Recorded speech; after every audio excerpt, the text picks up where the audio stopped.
ও প্রিয় মহিলা মা বোনেরা, শবে কদর কিন্তু চলে এসেছে। এখন পর্যন্ত শবে কদরের রাতের নামাজ শিখলেন না। শবে কদরের নামাজ কি নামাজ পড়বেন, এই নামাজের সূরা কি, কত রাকাত পড়বেন এবং এই নামাজের নিয়ত কিভাবে করবেন, সারা রাত কি ইবাদত বন্দেগী করবেন এবং শবে কদরের রজনীতে আল্লাহ সুবহানাহু ওয়া তাআলার কাছে কীভাবে দোয়া করবেন, এখন পর্যন্ত জানলেন না, শিখলেন না। এবং শবে কদরের রজনীতে নবীজি সাল্লাল্লাহু আলাইহি ওয়াসাল্লাম ছোট্ট একটি দোয়া শিক্ষা দিয়েছেন, এই দোয়াটি জানলেন না, শিখলেন না। তাহলে আপনার মতো হতভাগা কপাল পোড়া পৃথিবীতে আর কেউ নেই। কারণ শবে কদর এমন একটি রজনী, যে রজনী সম্পর্কে, রাত সম্পর্কে আল্লাহ সুবহানাহু ওয়া তাআলা নিজেই পবিত্র কোরআনুল কারীমের মধ্যে বলেছেন, লাইলাতুল কদরি খায়রুকুম মিন আলফি শাহ। শবে কদর হলো হাজার রাতের চেয়ে উত্তম রজনী। বলুন না সুবহানাল্লাহ।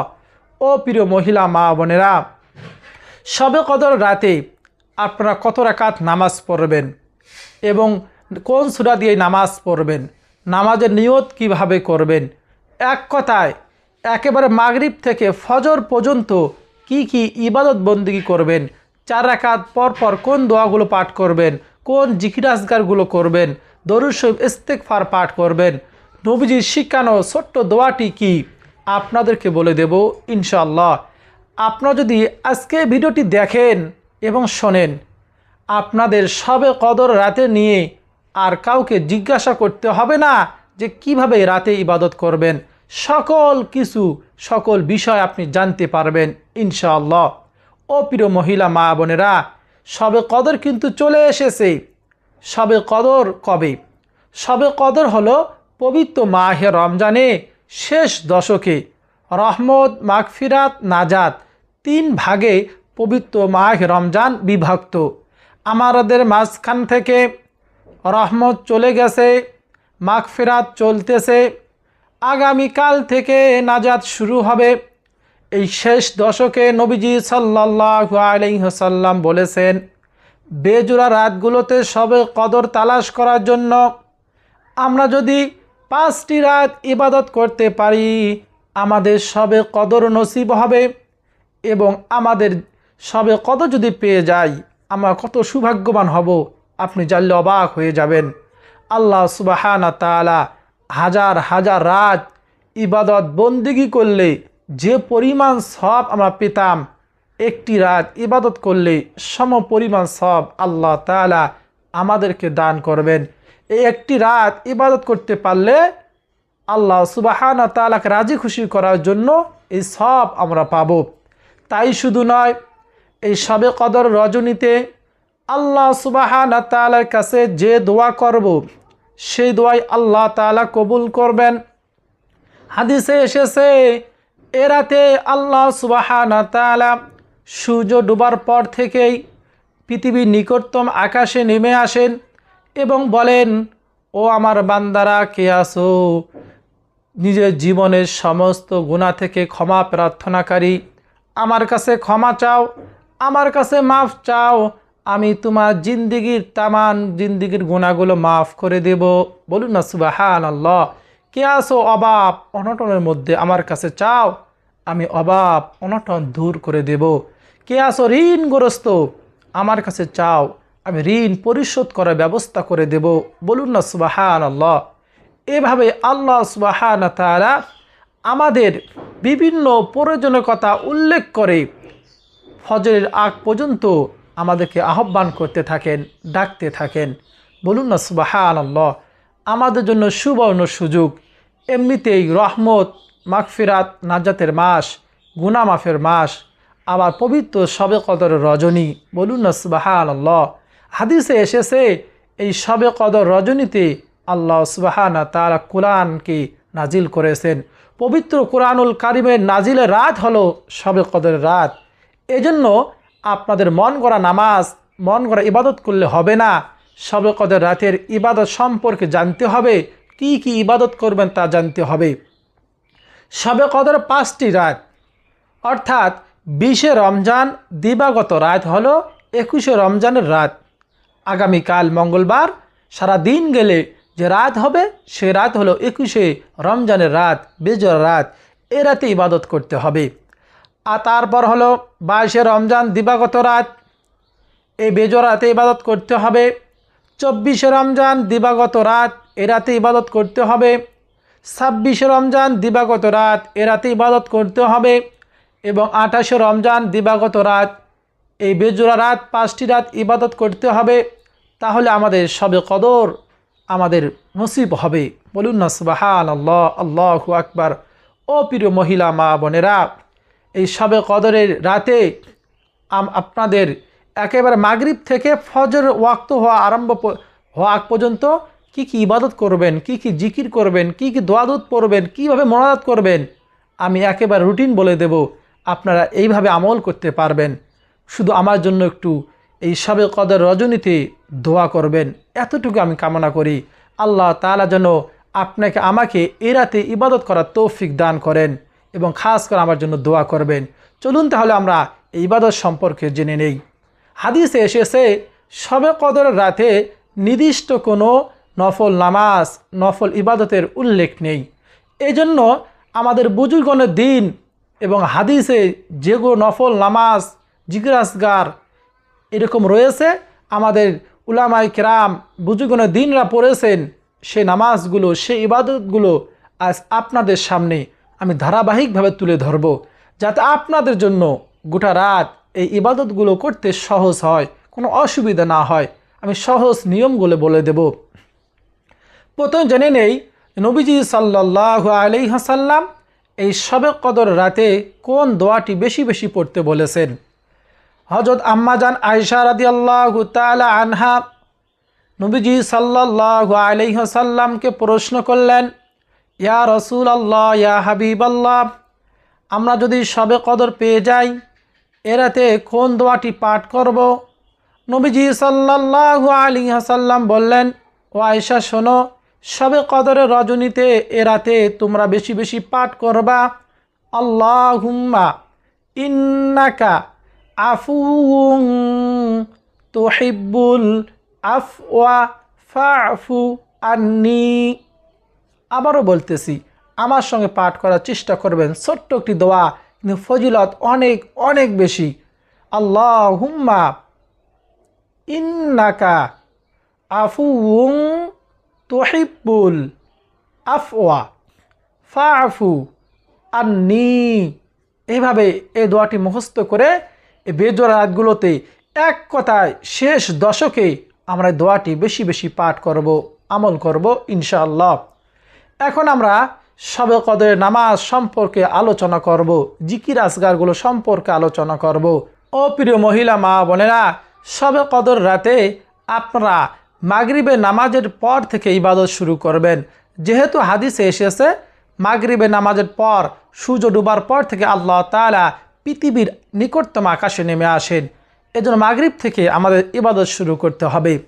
মাগরিবের নামাজ আদায় করার পর আপনি একটু রেস্ট নিয়ে অথবা তারপরে 6 রাকাত নামাজ আদায় করবেন। এই 6 রাকাত নামাজের নাম হলো সালাতুল আওয়াবিনের নামাজ। এই 6 রাকাত নামাজ 2 রাকাত করে আদায় করতে হয়। এই সালাতুল আওয়াবিনের নামাজ পড়ার সময় হলো মাগরিবের নামাজের পর থেকে ইশারে ওয়াক্ত হওয়া আরম্ভ হওয়ার আগ পর্যন্ত এ নামাজ পড়ার সময়। এ নামাজে নির্দিষ্ট কোনো সূরা নেই, নির্দিষ্ট কোনো নিয়ম নেই। এ নামাজ অন্য অন্য সময় যেভাবে আপনারা নফল নামাজ পড়েন ঠিক তেমনিভাবে 2 রাকাত করে 6 রাকাত নামাজ পড়বেন। এ নামাজের নিয়তটি শুধু আলাদা করবেন। নিয়তটি এভাবে করবেন, আমি কিবলামুখী হয়ে আল্লাহকে সন্তুষ্টর জন্য 2 রাকাত সালাতুল আওয়াবিনের নামাজ আদায় করিতেছি, আল্লাহু আকবার। এইভাবে নিয়ত করবেন, তাহলেই হয়ে যাবে। ও প্রিয় মহিলা মা বোনেরা, এই নামাজ পড়লে আমাদের কি ফজিলত হবে? হযরত আম্মার ইয়াসার রাদিয়াল্লাহু তাআলা আনহু বলেছেন, মাগরিবে নামাজের পর 6 রাকাত নামাজ পড়লে নবীজি বলেছেন তার সকল গুনাহ মাফ করে দেওয়া হবে, যদিও তার গুনাহ সমুদ্রের ফেনা পরিমাণও হয়ে থাকে। বলুন না সুবহানাল্লাহ। অন্য এক হাদিসে এসেছে আব্দুল্লাহ ইবনে আব্বাস রাদিয়াল্লাহু তাআলা আনহু বলেছেন, কেউ যদি মাগরিবের নামাজের পর 6 রাকাত নামাজ পড়ে তার 12 বছর ইবাদত করার সমান গণ্য হবে। বলুন না সুবহানাল্লাহ। নবীজির প্রিয় সাহাবী, আদরের সাহাবী, মহব্বতের সাহাবী হযরত আবু হুরায়রা রাদিয়াল্লাহু তাআলা আনহু বলেন, আল্লাহ নবী সাল্লাল্লাহু আলাইহি সাল্লাম বলেছেন, মাগরিবের নামাজের পর যে ব্যক্তি 6 রাকাত নামাজ পড়বে, মাঝখানে দুনিয়াবি কোনো কথা বলবে না, আল্লাহ সুবহানাহু তাআলা তার 50 বছরের গুনাহ মাফ করে দিবেন। বলুন না সুবহানাল্লাহ। এই জন্য অবশ্যই মাগরিবের নামাজের পর আমরা 6 রাকাত সালাতুল আওয়ামের নামাজ পড়ব। আল্লাহ তাআলা যেন আমাদের সকলকে এই সালাতুল আওয়ামের নামাজ নিয়মিত এবং বিশেষ করে শবে কদরের রাত্রিগুলোতে, বেজোড়া রাতগুলোতে আমাদেরকে সকলকে পড়ার তৌফিক দান করেন। সকলে বলি আমিন। ও প্রিয় মহিলা মা বোনেরা, তারপর ইশারে আজান হয়ে গেলে সুন্দর করে উজু করবেন। উজু করে তারপর ইশারায় নামাজ, তারাবির নামাজ আদায় করবেন।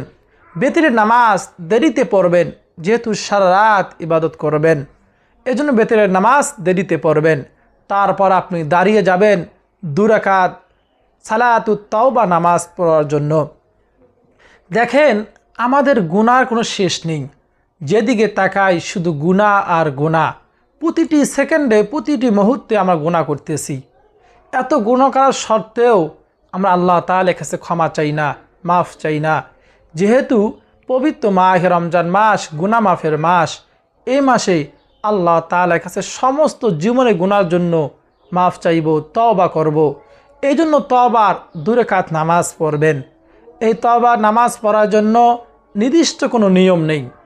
এই তওবা নামাজ পড়ার জন্য নির্দিষ্ট কোনো সূরা নেই, নির্দিষ্ট কোনো এরকম নিয়ম কারণও নেই। আপনি অন্য অন্য সময় যেভাবে নফল নামাজ পড়েন, ঠিক তেমনিভাবে এই নফল নামাজের মতন নামাজ পড়বেন।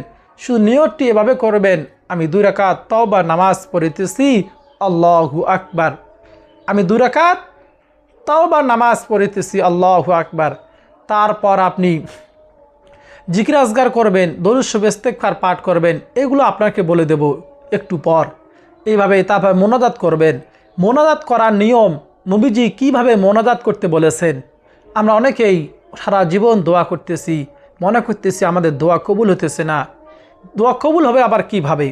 নবীজি যেভাবে দোয়া করতে বলেছেন, মোনাজাত করতে বলেছেন, আপনি তো নিয়ম জানেন না। সঠিক নিয়ম জেনে দোয়া করলে অবশ্যই আল্লাহ তাআলা কবুল করবেন। বলুন না সুবহানাল্লাহ। এবং নবীজি সাল্লাল্লাহু আলাইহি ওয়াসাল্লাম বলেছেন, কোনো ব্যক্তি যদি উত্তম রূপে উজু করে, এরপর ধীর স্থিরে রুকু সিজদা সঠিকভাবে আদায় করে, 2 রাকাত নফল নামাজ আদায় করে, ফরজও নয়, ওয়াজিবও নয়, নফল অথবা সুন্নত নামাজ আদায় করে, তারপর আল্লাহ সুবহানাহু তাআলার কাছে দোয়া করে, তার জীবনের সমস্ত গুনাহগুলো আল্লাহ তাআলা মাফ করে দেন। বলুন না সুবহানাল্লাহ, আল্লাহু আকবার। এজন্য 2 রাকাত তাওবার নামাজ পড়বেন। তারপর যদি পারেন সালাতুল হাজতের নামাজ পড়বেন। এই সালাতুল হাজতের নামাজ পড়ে আল্লাহ তাআলার কাছে দোয়া করবেন, সকল মনের আশা পূরণের জন্য আল্লাহ তাআলার কাছে চাইবেন। তারপর যদি পারেন সালাতুত তাসবির 4 রাকাত নামাজ পড়বেন।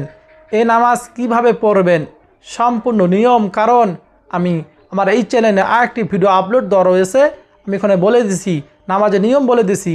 আপনি এই নামাজ শিখতে চাইলে ওই ভিডিওটি দেখতে পারেন। এই নামাজ সম্পর্কে অল্প একটু আপনাদেরকে জানাই। সালাতুত তাসবিহ 4 রাকাত নামাজ পড়লে নবীজি তার চাচা আব্দুল্লাহকে বলেছেন, হে চাচা যান, আপনার জানা অজানা, ইচ্ছাকৃত অনিচ্ছাকৃত, গোপন প্রকাশ্য, সগীরা কবিরা, নতুন পুরাতন সকল ধরনের গুনাহ আল্লাহ তাআলা মাফ করে দিবেন। বলুন না সুবহানাল্লাহ। এবং তাকে বলেছেন, যদি পারেন প্রত্যেক দিনে নামাজ পড়বেন, না পারলে প্রত্যেক সপ্তাহ শুক্রবার পড়বেন, তাও না পারলে প্রত্যেক মাসে একবার পড়বেন, তাও না পারলে প্রত্যেক বছর একবার পড়বেন, তাও যদি না পারেন জীবনে একবার হলেও এই নামাজ পড়বেন। কত ফজিলতের নামাজ, বলুন না সুবহানাল্লাহ। আমরা এই নামাজগুলো পড়ব। তারপর শেষ রাতে অবশ্যই তাহাজ্জুদে নামাজ পড়বেন, 2 রাকাত 4 রাকাত তাহাজ্জুদে নামাজ পড়বেন। পবিত্র মাহে রমজানে 2টি সময় দোয়া কবুলের সময়। একটি সময় হলো তাহাজ্জুদের সময়। এমনিতে পবিত্র মাস, রহমত, মাগফিরাত, নাজাতের মাস, গুনাহ মাফের মাস, আবার শবে কদরের রজনী, আবার পরীক্ষিত সময়, তাহাজ্জুদের সময়, দোয়া কবুলের সময়। বলুন না, সে সময় দোয়া করলে সঙ্গে সঙ্গে আল্লাহ তাআলা কবুল করেন। 2 রাকাত 4 রাকাত নামাজ আমরা সঠিকভাবে নিয়মভাবে আদায় করব। তাহাজ্জুদ নামাজের নিয়ত কিভাবে করবেন? এইভাবে নিয়ত করবেন, আমি 2 রাকাত তাহাজ্জুদে নামাজ আদায় করিতেছি, আল্লাহু আকবার। অন্য সময় মতো নফল নামাজের মতো নফল নামাজ আদায় করবেন। 2 রাকাত 4 রাকাত নামাজ পড়বেন। এই তাহাজ্জুদে নামাজের পর আল্লাহ তাআলার কাছে দোয়া করলে আল্লাহ সুবহানাহু ওয়া তাআলা সঙ্গে সঙ্গে দোয়া কবুল করেন। আরেকটি সময় হলো ইফতারির আগ মুহূর্তে। কোনো রোজাদার ব্যক্তি যখন ইফতারিকে সামনে নিয়ে আল্লাহ তাআলার কাছে দোয়া করে, প্রচণ্ড পিপাসা লাগা সত্ত্বেও পানি উঠায় মুখে দেয় না, পেটে প্রচণ্ড খিদা, খানা সামনে সুস্বাদু খাবার মুখে দেয় না, আল্লাহ সুবহানাহু ওয়া তাআলার কাছে অত্যন্ত এই সময়টা পছন্দনীয়। বলুন না সুবহানাল্লাহ।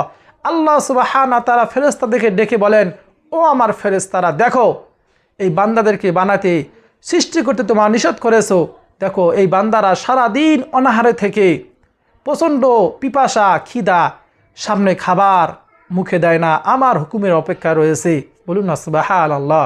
আল্লাহ তাআলা রোজাদারের পুরস্কার কাল কিয়ামতের ময়দানে নিজ হাতে দিবেন। বলুন না সুবহানাল্লাহ। এবং এই সময় যদি কোনো বান্দা বান্দি আল্লাহ সুবহানাহু ওয়া তাআলার কাছে 2 হাত তুলে দোয়া করে, তার দোয়া আল্লাহ তাআলা ফিরিয়ে দেয় না, সঙ্গে সঙ্গে কবুল করেন। তার সকল বৈধ চাওয়া পাওয়াগুলো আল্লাহ তাআলা পূরণ করে দেন। এই জন্য 2টি সময় আল্লাহ তাআলার কাছে দোয়া করব, তাহাজ্জুদে নামাজ আদায় করব। এখন কথা হলো, এই পবিত্র শবে কদর রজনীতে রাতে আপনারা এইভাবে নফল নামাজগুলো পড়বেন। ইতিপূর্বেই যে নামাজগুলো কাজা হয়েছে, কাজা নামাজগুলো পড়বেন, কোরআন তেলাওয়াত বেশি বেশি করবেন। তারপর আপনি 2 রাকাত 4 রাকাত নামাজ পড়ে কিছুক্ষণ বিরতি দিয়ে কিছু জিকির আসগার করবেন, ইস্তিগফার দরুদ শরীফ পাঠ করবেন। তারপর আল্লাহ তাআলার কাছে দোয়া করবেন। হাদিসে এসেছে সকল ইবাদতের মগজ হচ্ছে দোয়া, আদ-দুআউ হুয়াল ইবাদা। এবং আল্লাহ সুবহানাহু ওয়া তাআলা বলেন, ক্বালা আল্লাহু তাআলা উদউনি আস্তাজিব লাকুম, বান্দা তোমরা আমাকে ডাকো, আমি তোমাদের ডাকে সাড়া দিব। বলুন না সুবহানাল্লাহ। দুনিয়ার কারোর কাছে গেলে একদিন চাইলে দিয়ে দেয়, 2 দিন চাইলে দিয়ে দেয়, 3 দিনের দিন বেজার হয়ে যায়, তারা বিরক্ত হয়ে যায়। আল্লাহ সুবহানাহু ওয়া তাআলার কাছে চাইলে আল্লাহ তাআলা খুশি হন, না চাইলে বেজার হয়ে যান। বলুন না সুবহানাল্লাহ। এজন্য বেশি বেশি দোয়া করতে হবে। এখন এই 4 রাকাত 6 রাকাত নামাজের পর কি কি জিকির আজগার করবেন, দরুদ শরীফ পাঠ করবেন, তা আপনাদেরকে বলে দেব, খুব মনোযোগ দিয়ে শুনবেন। আপনারা সুবহানাল্লাহ 100 বার পাঠ করবেন। এই সুবহানাল্লাহ ফজিলত শুনলে আপনারা অবাক হয়ে যাবেন। কোনো কঠিন তাসবিহ, কঠিন জিকির আপনাদেরকে বলে দেব না, সহজ বলে দেব যাতে আপনারা পড়তে পারেন। কিন্তু এগুলো সহজ হলো, এগুলোর ফজিলত অত্যন্ত বেশি। হাদিসে এসেছে সুবহানাল্লাহ পাঠ করলে আল্লাহ সুবহানাহু ওয়া তাআলা খুশি হয়ে যান। বলুন না সুবহানাল্লাহ। আল্লাহ তাআলার অত্যন্ত পছন্দনীয় বাক্য হলো সুবহানাল্লাহ। এজন্য আল্লাহ তাআলাকে রাজি খুশি করার জন্য সুবহানাল্লাহ জিকির করব। তারপর পৃথিবীর সব থেকে শ্রেষ্ঠ জিকির লা ইলাহা ইল্লাল্লাহ, এই জিকিরটি করব। এই জিকিরের ফজিলত হলো, কেউ যদি লা ইলাহা ইল্লাল্লাহ জিকির বেশি বেশি করে, মৃত্যুর সময় তার এই কালিমা নসিব হবে, সে ঈমান নিয়ে কবরে যাইতে পারবে। বলুন না সুবহানাল্লাহ। একবার নবী মুসা আলাইহিস সালাতু ওয়াস সালাম আল্লাহ সুবহানাহু ওয়া তাআলাকে বললেন, হে আল্লাহ, আমাকে এমন একটি দোয়া, এমন একটি বাক্য শিখিয়ে দিন যার দ্বারা আমি তোমার ইবাদত করব, তোমাকে ডাকবো। আল্লাহ তাআলা বললেন, হে নবী মুসা, তুমি বলো লা ইলাহা ইল্লাল্লাহ। নবী মুসা বললেন, হে আল্লাহ, এই বাক্যটি তো আপনার সকল বান্দাই জানে, সকলেই পারে। আমি চাচ্ছি গোপন সিক্রেট একটি দোয়া আমাকে শিক্ষা দিবেন, জিকির শিক্ষা দিবেন, আপনার ইবাদত করব। আল্লাহ সুবহানাহু ওয়া তাআলা বলেন, হে নবী মূসা শোনো, আমি ছাড়া 7 আসমান 7 জমিন সকল সৃষ্টিকুলকে যদি আমার এক পাল্লা উঠে দাও, লা ইলাহা ইল্লাল্লাহ যদি আর এক পাল্লায় দাও, লা ইলাহা ইল্লাল্লাহর পাল্লা ভারী হয়ে যাবে। বলুন না সুবহানাল্লাহ, আল্লাহু আকবার। বলুন না এই লা ইলাহা ইল্লাল্লাহ ফজিলত, মহত্ব এবং এর কত দাম। এই জন্য লা ইলাহা ইল্লাল্লাহ জিকিরটা আমরা বেশি বেশি করব। তারপরে সব থেকে উত্তম দোয়া হলো আলহামদুলিল্লাহ। আল্লাহ তাআলার নিয়ামতের সংক্ষিপ্ত বাক্য হলো শুকরিয়া আদায় করার আলহামদুলিল্লাহ। আল্লাহ তাআলার নিয়ামতকে আমরা গণনা করে শেষ করতে পারবো না। প্রতিটি সেকেন্ডে নিঃশ্বাস নিতেছি, কথা বলতেছি, আপনারা কান দিয়ে শুনতেছেন, দেখতেছেন। আল্লাহ সুবহানাহু ওয়া তাআলা আমাদেরকে সুস্থ রেখেছেন। সুস্থতা হলো সবচেয়ে বড় নিয়ামত। আল্লাহ তাআলা নিয়ামত আমাদেরকে দান করেছেন, বেশি বেশি শুকরিয়া আদায় করব আলহামদুলিল্লাহ। আল্লাহ সুবহানাহু ওয়া তাআলা পবিত্র কোরআনুল কারিমের মধ্যে বলেন, যে বান্দা বান্দি আমার নিয়ামত আদায়ে শুকরিয়া আদায় করে না, আমি তার নাম নিয়ামত ছিনিয়ে নেই। যে নিয়ামত পেয়ে শুকরিয়া আদায় করে তার নিয়ামত আমি বাড়াইয়া দেই। বলুন না সুবহানাল্লাহ। আলহামদুলিল্লাহ জিকির আমরা বেশি বেশি করব। তারপর হলো সুবহানাল্লাহি ওয়া বিহামদিহি 100 বার পাঠ করব। এই সুবহানাল্লাহি ওয়া বিহামদিহি 100 বার পাঠ করলে নবীজি সাল্লাল্লাহু আলাইহি ওয়াসাল্লাম বলেছেন, সমুদ্র ফেনা পরিমাণও যদি সগীরা গুনাহ থাকে তাহলেও তাকে মাফ করে দেওয়া হবে। বলুন না সুবহানাল্লাহ। ও প্রিয় মহিলা মা বোনেরা, তারপর ইস্তিগফার পাঠ করবেন।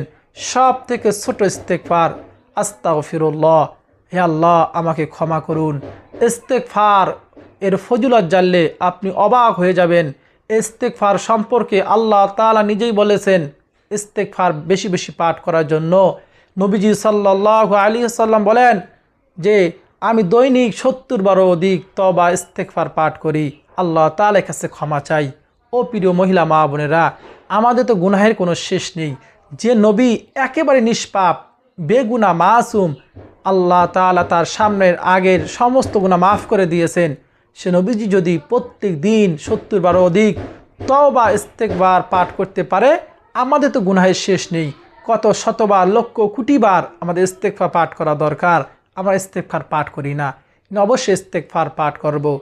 তারপর সব থেকে গুরুত্বপূর্ণ আমল হলো দরুদ শরীফের আমল। হাদিসে এসেছে দরুদ শরীফ পাঠ না করে দোয়া করলে সে দোয়া আসমানে ঝুলন্ত থাকে, আরশ আজিম পর্যন্ত পৌঁছায় না। এবং রাসূলুল্লাহ সাল্লাল্লাহু আলাইহি ওয়াসাল্লাম বলেছেন, কোনো ব্যক্তি যদি একবার শুধুমাত্র দরুদ শরীফ পাঠ করে, আল্লাহ সুবহানাহু ওয়া তাআলা তার উপর 10টি রহমত নাজিল করেন, তার 10টি গুনাহ ক্ষমা করে দেন, তার উপর 10টি রহমত নাজিল করেন, 10টি গুনাহ ক্ষমা করে দেন, 10 ধাপ মর্যাদা বাড়িয়ে দেন। বলুন না সুবহানাল্লাহ। প্রিয় দর্শক, এইগুলো জিকির আজকার করে দরুদ শরীফ পড়ে তারপর আল্লাহ তাআলার কাছে দোয়া করব। নবীজি আমাদেরকে দোয়া করার সঠিক নিয়ম শিক্ষা দিয়েছেন, আপনাদেরকে জানতে হবে। মোনাজাতের সঠিক নিয়ম হলো দোয়ার শুরুতে আল্লাহ তাআলা প্রশংসা জিকির আজকার করে দরুদ শরীফ পাঠ করে তারপর আল্লাহ তাআলার কাছে চাওয়া, নিজের জীবনের সমস্ত গুনার জন্য আল্লাহ তাআলার কাছে ক্ষমা চাওয়া, প্রত্যেকের স্বামী জন্য দোয়া করা, পরিবারের জন্য, সন্তানের জন্য, বাবা মার জন্য দোয়া করা, স্ত্রীর জন্য দোয়া করা, সকল মুসলমানদের জন্য দোয়া করা। বিশেষ করে বর্তমান ইরানের মুসলমানদের জন্য আমরা খাস করে বেশি বেশি দোয়া করব। ফিলিস্তিনের মুসলমানদের জন্য দোয়া করব, আমাদের জীবনের জন্য দোয়া করব। আল্লাহ তাআলা যেন আমাদের প্রত্যেকের তামাম জিন্দেগির গুনাহগুলো মাফ করে দেয়। শবে কদর যেন আমাদের প্রত্যেকে নসিব করেন। পবিত্র মাহে রমজানে রোজা, তারাবি নামাজ, কোরআন তেলাওয়াত, জিকির আজকার যাবতীয় ইবাদতগুলো সঠিকভাবে করার তৌফিক দেয়। এই পবিত্র মাহে রমজানে ওসিলায় আমাদের প্রত্যেকের তামাম জিন্দেগির গুনাহগুলো আল্লাহ তাআলা যেন ক্ষমা করে দেয়। সামনে জিন্দিগি নিকার গুনাহমুক্ত জিন্দিগি যেন আল্লাহ তাআলা দান করেন। সকলে বলি আমিন। প্রিয় দর্শক শ্রোতা, ভিডিওটি যদি আপনার কাছে ভালো লাগে, আপনার উপকার হয়, কিছু হলো শিখতে পারেন, তাহলে অবশ্যই ভিডিওতে লাইক দিবেন এবং কমেন্টে আমিন লিখে আমার দোয়ার সঙ্গে শরিক থাকবেন। আর চ্যানেলটি সাবস্ক্রাইব করে পাশে থাকা বেল বাটনটি অন করে রাখবেন। ভিডিওটি শেয়ার করে দিবেন যাতে সকলে শিখতে পারে। এই যে আমি রোজা রেখে আপনাদেরকে সঠিক আমলগুলো শেখার জন্য, নামাজগুলো শেখার জন্য কত কষ্ট করে ভিডিও তৈরি করতেছি, শুধু আল্লাহ তাআলাকে রাজি খুশি করার জন্য, যাতে আপনারা আমল করতে পারেন। খাস করে আমার জন্য, আমার পরিবারের জন্য দোয়া করবেন। আমি যেন আল্লাহ তাআলা যেন আমাকে শেষ পর্যন্ত, মৃত্যু পর্যন্ত কোরআনের হাদিসের খেদমত করার তৌফিক দান করেন। আমাকে যেন আল্লাহ তাআলা হকের উপর অটল থাকার তৌফিক দান করেন এবং সঠিক কোরআন হাদিস থেকে আমল, নামাজ যেন এমন কথাগুলো আল্লাহ তাআলা আমার মুখ থেকে বাহির করে, যাতে আপনারা শিখে আমল করতে পারেন। খাস করে আমার জন্য দোয়া করবেন। আপনার জন্য আমি দোয়া করব। আপনার কাছে আমি হাত জোর করে বলতেছি, আমার জন্য একটু দোয়া করবেন। আল্লাহ তাআলা যেন আমাকে সর্বদা হিদায়াতের উপর রাখে, মৃত্যুর সময় ঈমান নিয়ে কবরে যাওয়ার তৌফিক দান করেন। সকলে বলি আমিন। প্রিয় দর্শক শ্রোতা, আজকে এই পর্যন্ত। দেখা হবে পরবর্তী কোনো ভিডিওতে। আপনাদের সকলে সুস্বাস্থ্য কামনা করে, নেক হায়াত কামনা করে বিদায় নিচ্ছি। আসসালামু আলাইকুম ওয়া রাহমাতুল্লাহি ওয়া বারাকাতুহু।